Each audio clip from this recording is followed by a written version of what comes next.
Xin chào các bạn đến với tựa game GreedFall nha. Chúng ta lại bây giờ tiếp tục cái hành trình là đi tìm thằng anh trai hoàng tử với lại thằng nhóc cabin boy.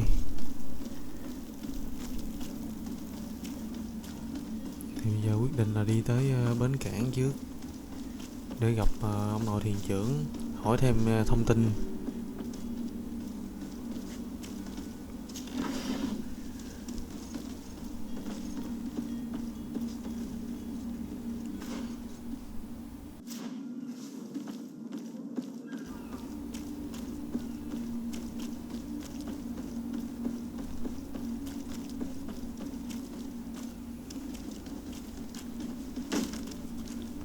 Lively there, lads and lasses! I promised the merchants and their prince we'd be off before the tide. You, man, carry that properly. That porcelain is worth more than your life. Cẩn thận. Những món hàng giá trị hơn cả mạng sống của cái thằng đó. Dễ sợ. Captain Vasco. And you are? I'm de Sade, the prince's nephew. Em trai em hoàng tử. If all is in order, we will soon be embarking on your boat. It's a ship. Thằng khịa là nó mới ghê chứ.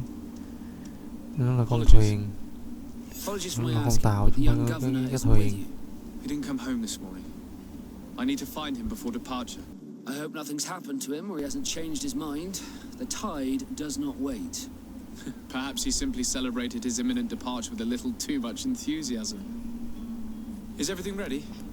We're short a crew member. The cabin boy is missing. But have no Giờ fear, không chịu rời đi. Nếu như thiếu thằng nhóc giúp việc. Is he an important member of the crew? We don't need him for sailing or navigation. He's only a cabin boy.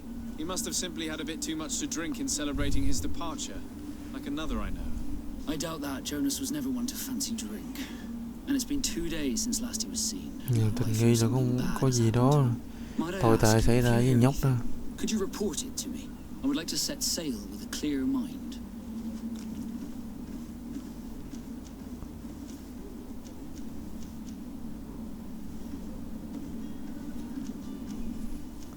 Giờ hỏi về mấy tù dị giáo. Have you seen anyone wandering about? Suspicious looking. Maybe clandestine passengers. Take a look. Quá nhiều người đến giờ đây. There are far too many comings and goings to spot possible stowaways. As long as they don't try and get on my ship, không để ý lắm. pay no attention to them. That said, we did catch ourselves a smuggler just a while ago. Nhưng mà bắt được bọn buôn lậu. Maybe he could be of some use. Where could I find him? Giờ nằm trong not far from the warehouses. cái May I ask you, ngục why the của bến sudden cảng. interest in smugglers and the odd stowaway? Bắt đang giam mấy ông nội đó luôn.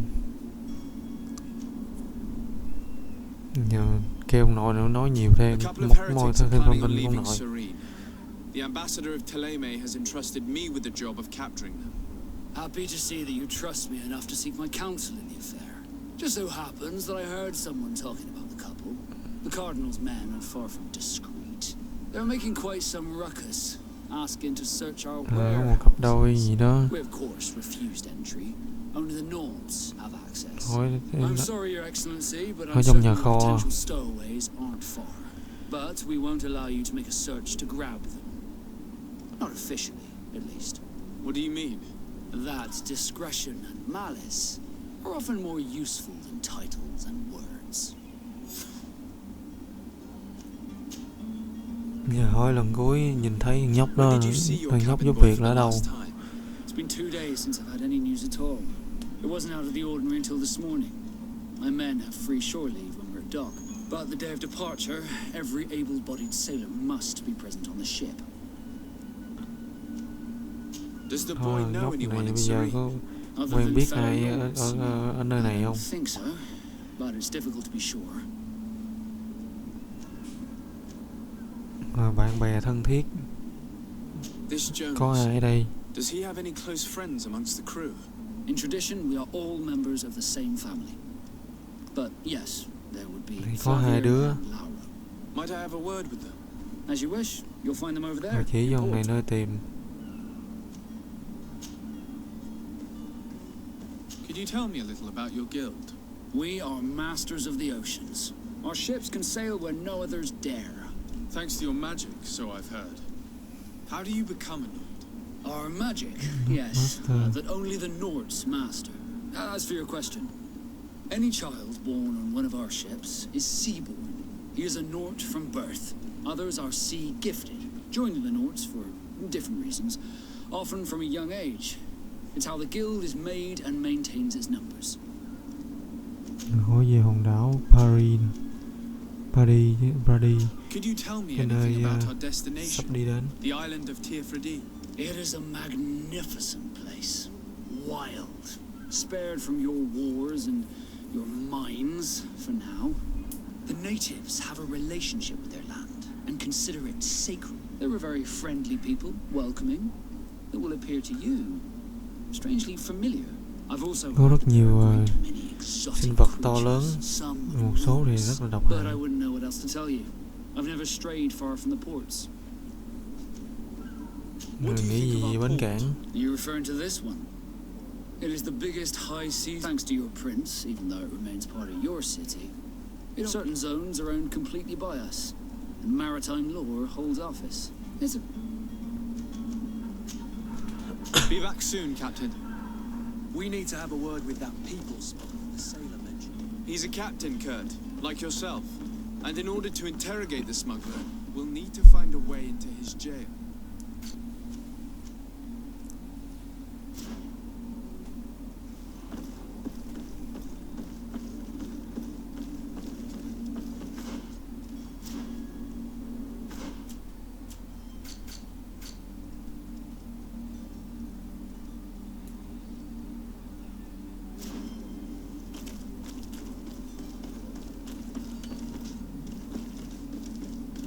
Giờ phải đi kiếm hai thằng đó.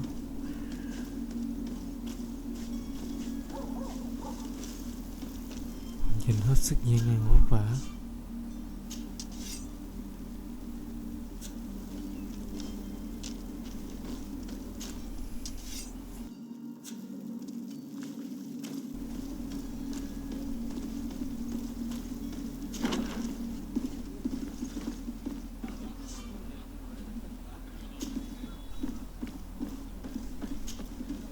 Tavern keeper.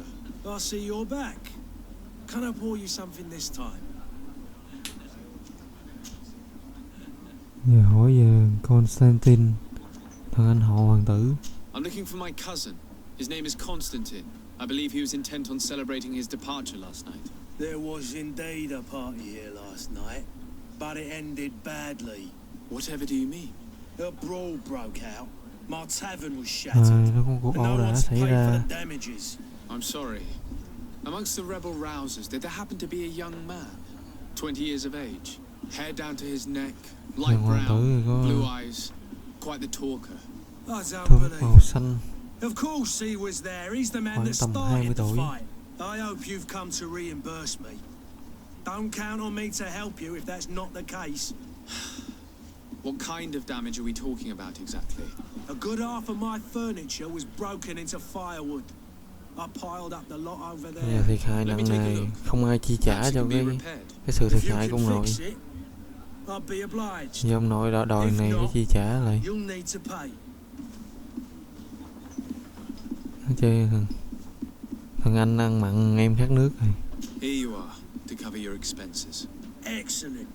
Honest books makes for honest friendships. Ông nội anh mẹ xô xát, giờ em Your phải trả tiền. cousin is either a very bad joker or a right good fool. He went and insulted a band of ruffians from the lower boroughs. Dangerous fellows. They've a storehouse they operate out of a few streets from here. What kind of business do they run? Several, actually, and they're all illegal and profitable. But you didn't hear that from me. In any case, if you were set on recovering your cousin, I would hurry if I were you. They're not the tender sorts. Thank you for the information. Off with ya. Get him out of whatever mess he's got himself into. Seemed like a courageous fellow who could down his pint. Hỏi gì nữa? Anything else? Thôi dẹp luôn đi. I need to be off. Tạm biệt. Farewell. Goodbye. Không có ngày gặp lại.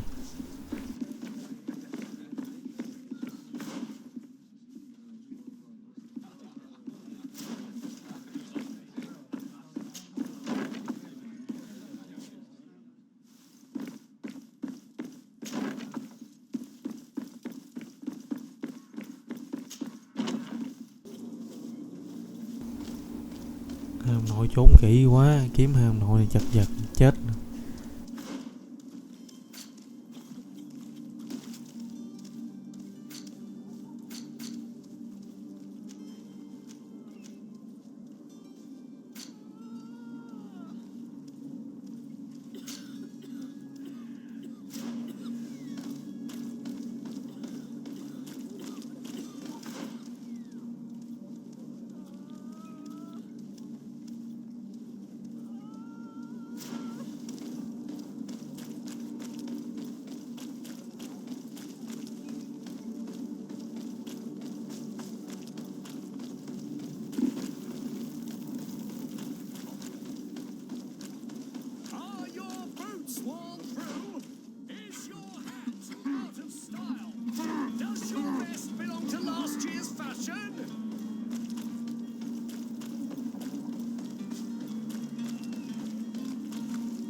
Good day, good sir.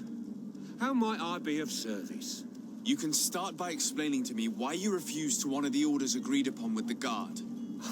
There's been a misunderstanding, sir. Of course we're ready to honor the orders. In fact, I've already had a word with your master at arms. They're asking that we pay again, despite having already paid. It's just that the price has gone up since. I've nothing to do with it. This is inadmissible. If you agree on a sum, you need to honor that agreement. I'm sorry, sir. I'm just an agent. Buôn bán I'm bất only hợp pháp hay obeying gì? orders. Nhận đút lót. Sẵn tiện thu gom hàng hóa buôn bán bất Your hợp pháp. master has apparently asked you to demand a Thì second nó chỉ làm payment theo for this lệnh thôi. merchandise. That's right. He told me that their attendant seemed to Không be biết gì hiding hết là something sao. when he passed the order. And so he must have thought the guard would end up paying in the end, whatever he asked for. I'll be damned. And I'm the one they've sent to settle the affair. Sorry, Captain, it's nothing personal. I'm only following orders. Following orders. Yeah, we hear you. Makes one wonder which one of the two of us is a coin guard. Why don't we go and solicit other suppliers, Kurt? When we've already paid for the merchandise? If these thieves agreed to reimburse the original payment, it's what we do immediately. And do know, in the future, we won't be shopping with them. Không làm ăn với tụi này nữa, quyết định là không làm ăn với mấy This đứa này whole nữa. story sounds suspicious and stinks of a scandal. You're demanding a second payment but refuse to reimburse the one that was already made. I'm not the one demanding Đền bù nor lại. refusing. It's my master. This stubborn fool is Giờ pushing me này to nói là madness. phải đền bù lại. You understand now why I'm asking for your help? Ồ, chấp nhận khoản đút lót. Hay là bây giờ đe dọa này.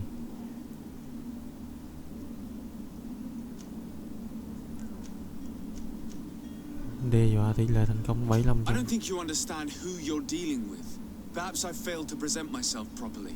Lord de Sade, nephew of the Prince d'Orsay and legate of the Congregation of Merchants. During our conversation, you explained to me that your master forced you to commit a crime. That's regrettable, especially as you will be considered his accomplice in extortion, theft. You know as well as I that the congregation does not tolerate such illegal activities. But I'm only obeying orders. That is a shame. Well, as orders are the only language you seem to Thôi đi tù understand, đi. I order Đi you to tù trừ return hao the đi, guard the được rồi. merchandise without delay. Unless you'd rather your master is hung and that you finish your days in prison. As you request, my lord. I shall go immediately and ask that Right, these come crates down, be come delivered to down the here. attendant. Now that's a wise decision. Thank you. I was beginning to think this would never end. You're certainly honoring your new title. Bravo! The quartermaster must be expecting us. Cũng quyết định là không tố giác nữa luôn. Cái thành phố ngập tràn bạo lực.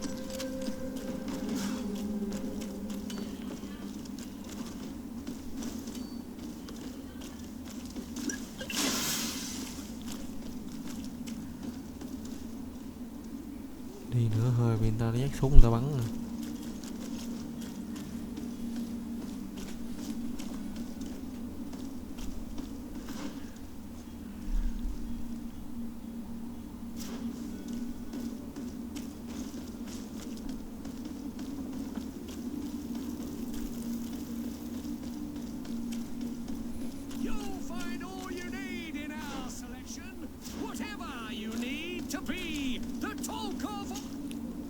Welcome. It's such a pleasure to see you again. Have you seen anything to your liking? What might I help you with? Mua sắm vài món đồ.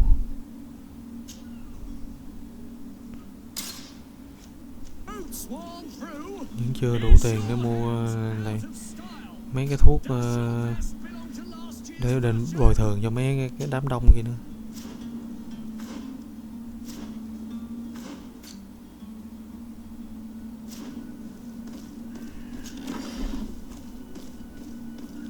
Khi chắc kiếp qua cái nhiệm vụ này luôn quá. Đám đông nó bất hảo quá.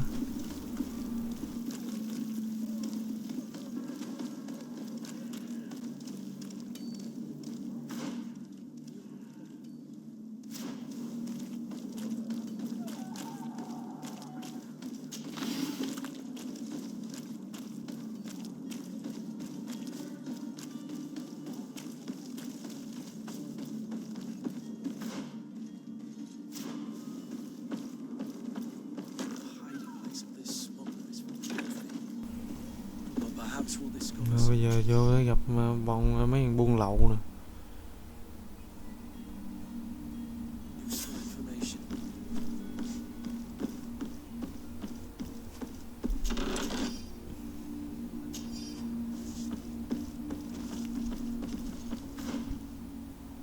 Như có một mối quan hệ mật thiết với làng cabin boy. Good day. Someone told me that you're a friend of Jonas's. The young cabin boy who's gone missing. That's right, yeah. Are you looking for him? Yes. Your captain asked me to go and find him. Happy to hear he's taken the disappearance seriously. Bây giờ What can I do for you? hỏi về lần cuối nhìn thấy thằng kia ở đâu? When did you last see him? 2 days ago, in the evening. We went to have a drink in the tavern. Jonas, Lauro and myself. Did anything seem out of the ordinary? Was he troubled? Maybe a tad troubled. Like he was somewhere else. Why would that be? Give me your best guess. Boy, I haven't the faintest idea. Nơi mà kia thường hay đến, What does Jonas do thường in hay his lui free tới. time when you're on land? He just hangs around here or there. You know the cabin boys don't have half a sailor's wages. And when evening comes, we usually go down the tavern with good old Lauro. Did he ever have one too many? Never. He sips his pint like it was bad medicine. One drink lasts him the whole night. Có bạn bè vậy hay là không? Does he know anyone in Serene? Mà nội này không biết. As far as I know.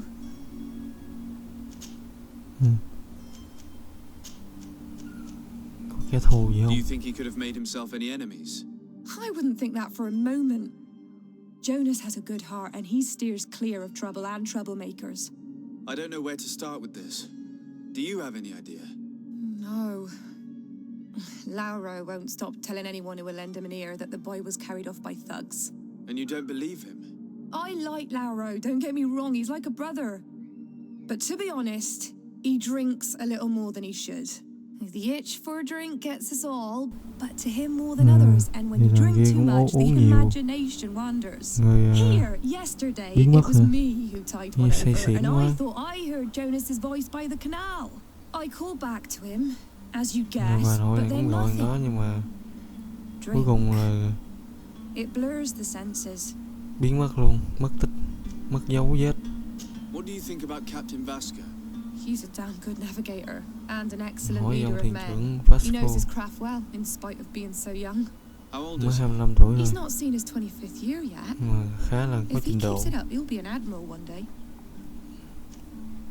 I need to be going. Sẽ thành Farewell.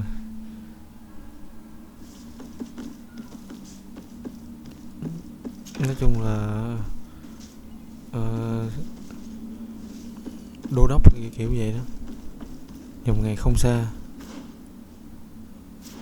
Cái trình con thuyền trưởng cũng dữ dội lắm.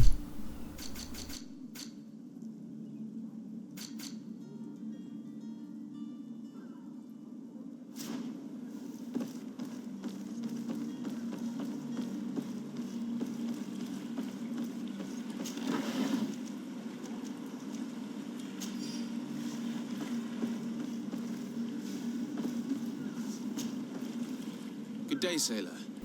I've been told that you know Giờ the là missing hỏi cabin tiếp boy tục well. lấy that thêm thông right? tin về nhóc đây. Talking about Jonas?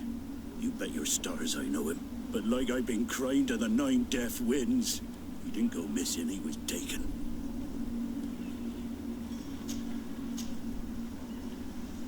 Were you a witness to the event? Yes, I was. Even though I'd had a few tumblers in the belly, I hadn't yet lost my head.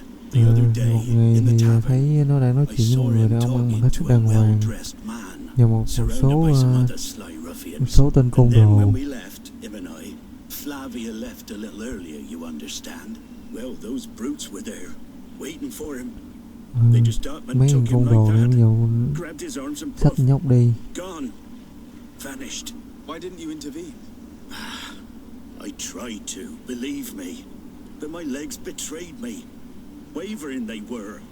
And I fell into the gutter. Did you Ông report nội this to the thì captain? ông nội này đứng nhìn vậy mà. I know all too well what weight my words carry. Even Flavia treated me like a drunken fool. And the captain? No. Not Nói telling chung him ông nội that. vậy cũng chẳng I làm still được have gì some luôn. pride left. You get me?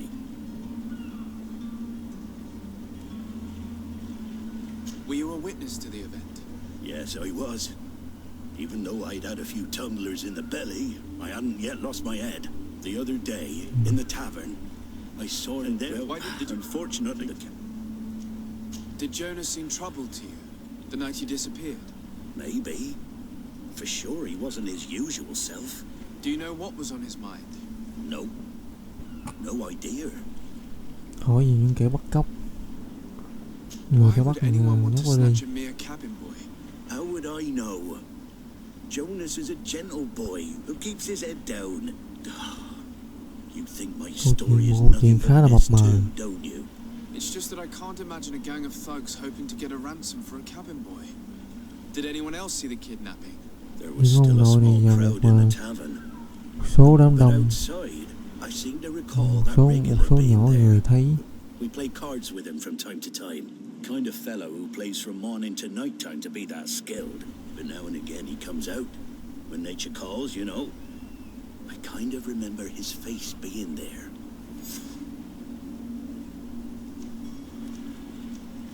What do you think about Captain Vasco? He's a just man who knows his knots. He's well appreciated by the crew.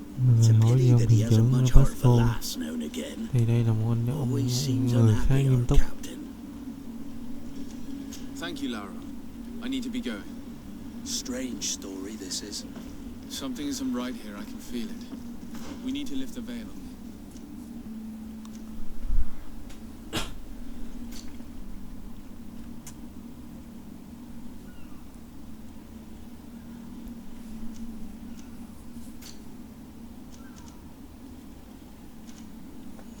Giờ có nước tìm kiếm ở nhà người thân của con nhóc nữa.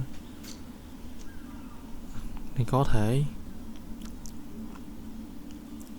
moi ra được một ít thông tin nào đó.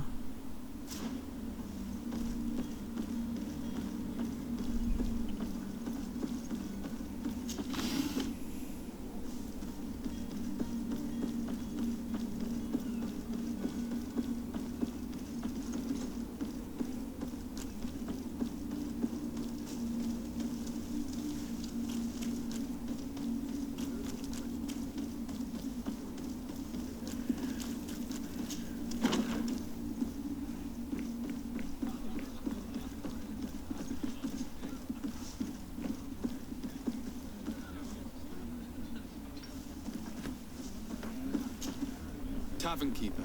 I see you're back. Can I pour you something this time? Giờ hỏi về thằng nhóc đâu bị bắt cóc, nó đâu?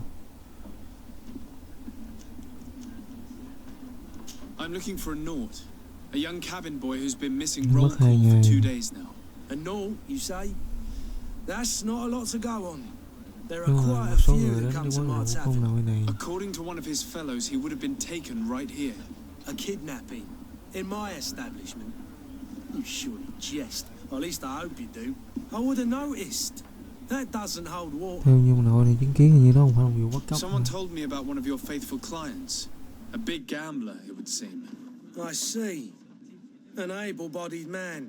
Passes his time lightening the pouches of sailors coming. Where might I find him at this time? Here? He would never give away his chair. Anything else? I need to be off. Rồi, thôi tạm biệt đi. Goodbye. Có quá ít thông tin từ những người này.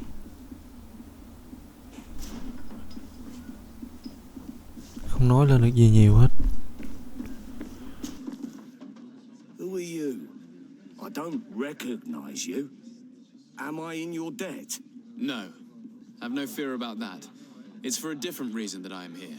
I'm looking for a Nort that disappeared 2 days ago, after visiting this establishment. A young cabin boy. Two members of his crew accompanied him. Giống như bị nhiễm căn bệnh từ thị trấn này luôn rồi. I've played with the three of them.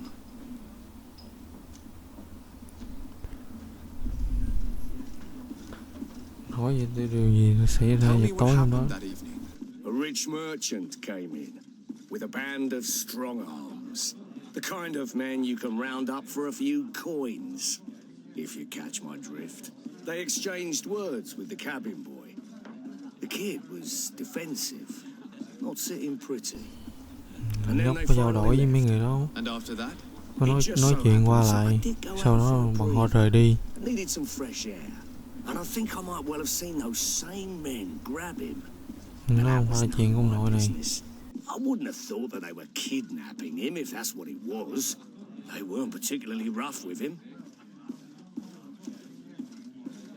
What can you tell me about the boy? How was he that night? He seemed Nhóc có vẻ cảm thấy hơi lo lắng. as if he was worried about something. Didn't feel like playing, that I remember. And he must have been right to be nervous, if he's disappeared. Hỏi về cái người đó đem nhóc đi. A jilted lover? A moneylender? No, sir. You are in luck. It so happens that I know the man. It was Sir Fontaine, that merchant. Where can I find him? He has a house in the wealthy boroughs, just off the canal. A stone's throw from the Theleme embassy. Thank you. You've been immensely helpful. This man is completely owned by his love for the game.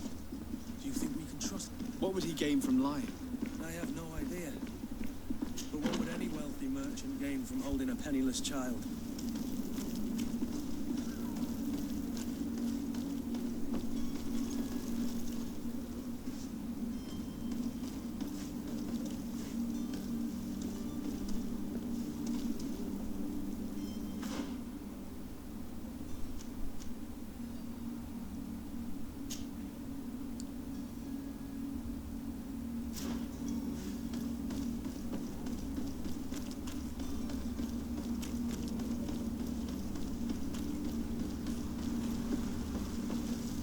Rồi. Cái quầy thuốc của ông nội kia. Giờ thành cho bụi.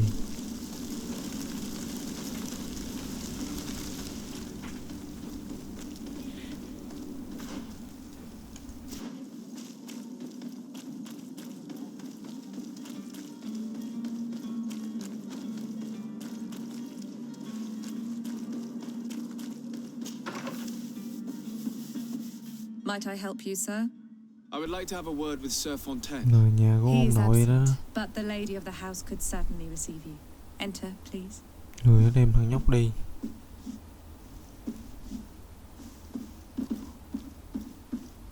Thì ông nội đi vắng rồi. Chỉ có cái bà này ở nhà hả? Oh, I know you. I've seen you at court. You are Không Lord biết tên Desade, tuổi con này and nữa. to what do I owe the honor of your visit, Excellency? I would like to have a word with your Không gặp husband. ông chồng của nó, He is not here, của bà nội này. but perhaps I could be of help. It concerns a delicate matter. We're looking for a missing cabin boy. According to witnesses, he had an argument with your husband before being taken. I see. I am afraid that you have been misled. You seem to have come to the wrong conclusion. The cabin boy you speak of was not taken. He has simply returned home. Excuse me, but I'm not Không sure I phải là bị understand. bắt đi mà đơn giản Don't nó you trở về see, nhà. Your Excellency? We got Thằng our nhóc là son con của back. hai vợ chồng này. I am very surprised. Several witnesses confirmed that your Số người thấy là had a nhóc fight with your đã husband, kháng and that his cự men escorted him from the lại tavern giam nội using đó. force. If he had joined your husband willingly, Witnesses? In a tavern? And you choose to believe these Mà drunkards đòi hỏi over là a này bây giờ respectable lựa family? chọn tin mấy these xe rượu witnesses are all in agreement, and it's their hơn là testimonies gia that đình have led nó. me to your doorstep. My son was probably shocked to have found us. My husband and the other men might have simply had to carry him. A gesture that your drunkards must have misunderstood.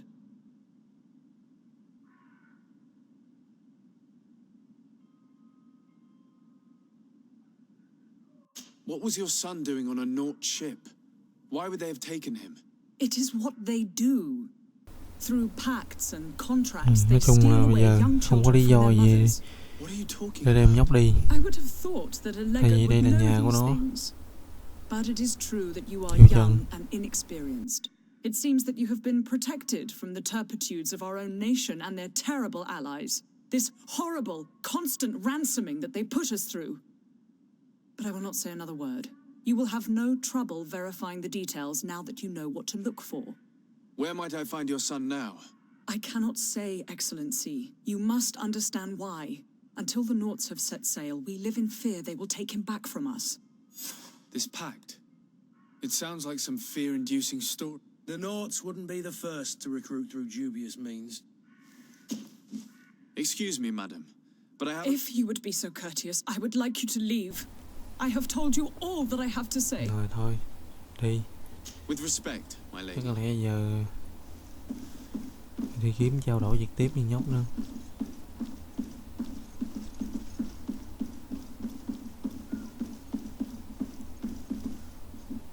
Hỏi xem là chú em có muốn đi hay là không.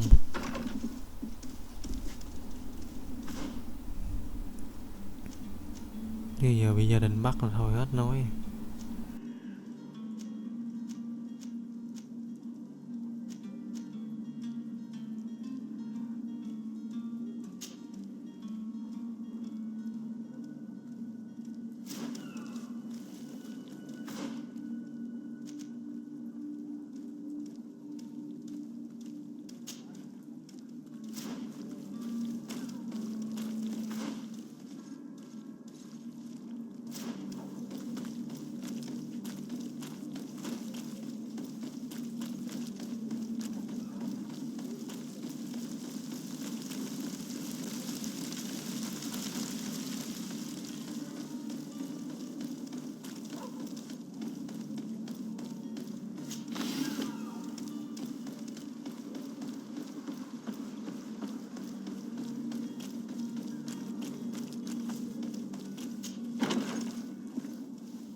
Sir Desade, I presume. Ông nội này như là It is an tổ honor trưởng to dân make your phố. acquaintance.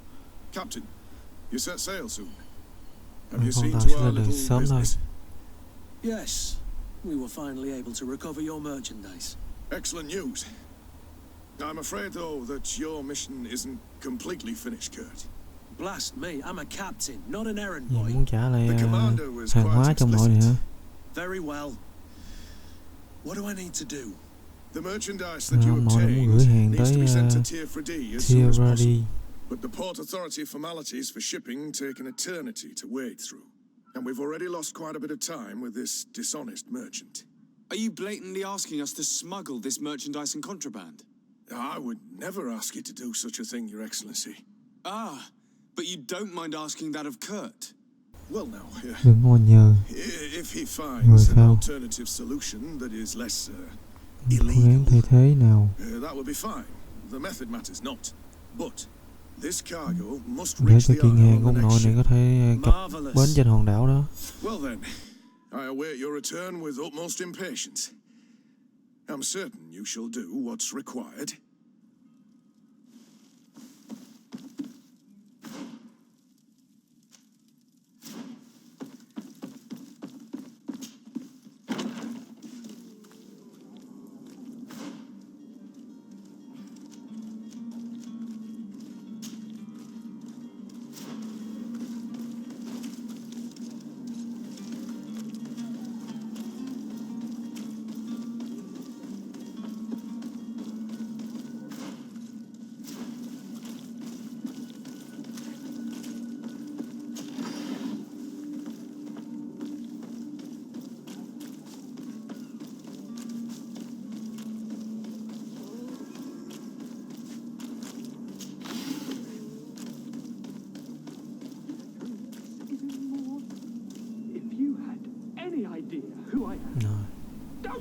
Rồi thằng anh của con này với đâu? Bị bắt cóc. That Ở đây, vulture of a rồi. tavern master was right. It is Constantine's voice. It's coming from the floor above. It sounds as if he's locked up. And I have a feeling they're expecting company. Be careful. The slightest itchy word to these brutes will have them Khách drawing chị nó blades bắt to cóc hoàng scratch tử you. nè. Negotiation may be the solution. As you say, đúng rồi, this đòi breed tiền of chuộc brutes đó. won't spit on ransom. What a waste.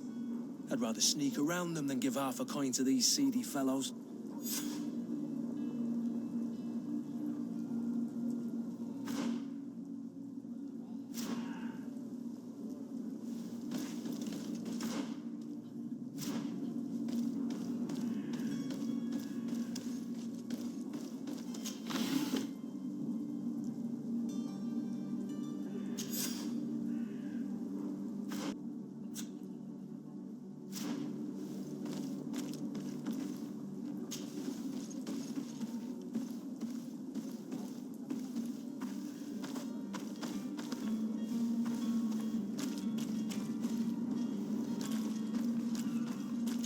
It's blocked. It's not possible just now. It's not possible just now. Tìm được nhanh chắc chửi vào mặt luôn. It's not possible just now. Tìm mấy này gian khó quá.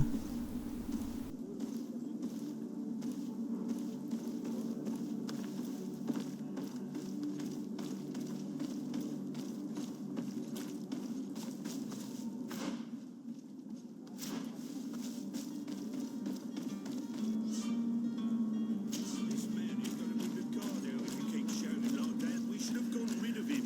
Don't be an idiot. It's obvious that he's a noble, a rich man. Đừng nhờ với hắn ta là But it's better we grab quý tộc. some coin.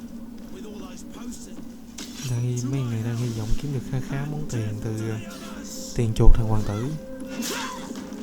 Mẹ nói chuyện đi, bắt hoàng tử.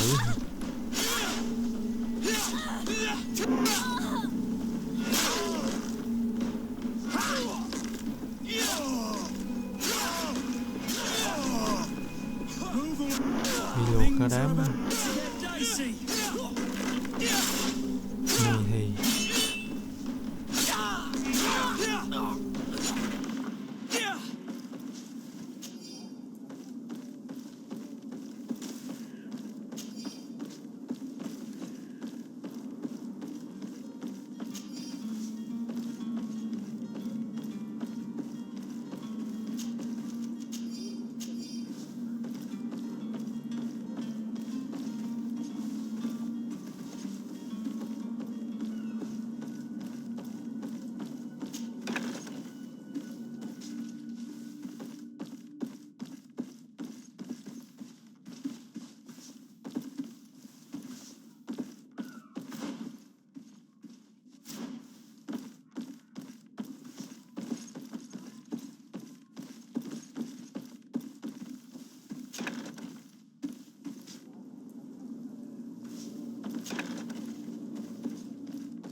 Chắc đang trốn gần đây thôi.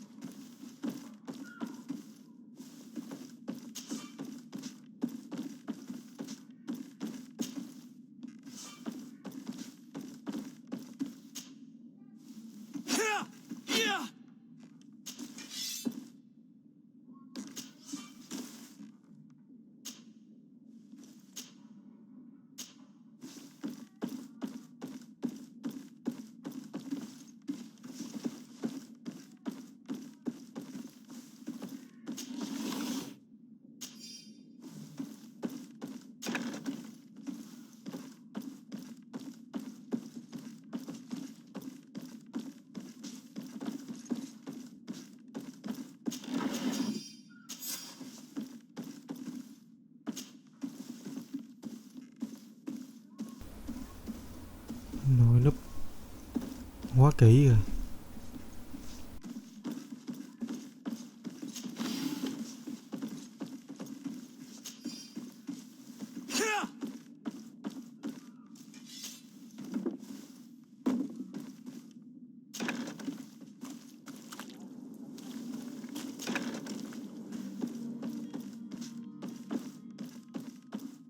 It's not possible just now.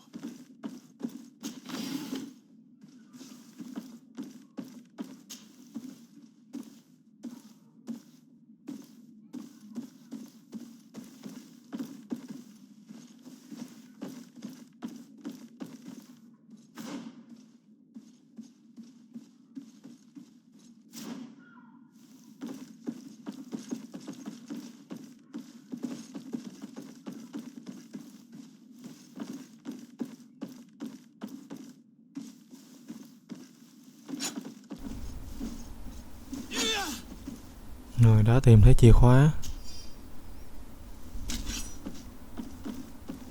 Sắp tìm thấy anh trai trời đánh nè.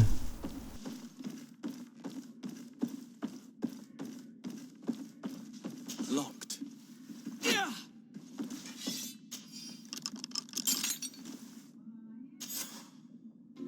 Well, this has been monumentous, gentlemen, but I have more important things to attend. Thằng bầm rượu. An island to govern, treaties to sign, riches to expedite, and a demanding father to impress. Constantine, it's me! My dear cousin! Oh, my lucky star. Always there to pull me out of my fires. I do what I can. We're departing Rồi soon. sắp sửa Your chuẩn father bị ra wasn't khơi pleased rồi by rồi our đó. absence this morning. Have you ever seen him happy about anything when it comes to me? You know what he thinks of me. He cares about you. I know that. He appointed you governor, didn't he? He is ridding himself of a source of constant disappointment. Enough said. Today we set sail for adventure.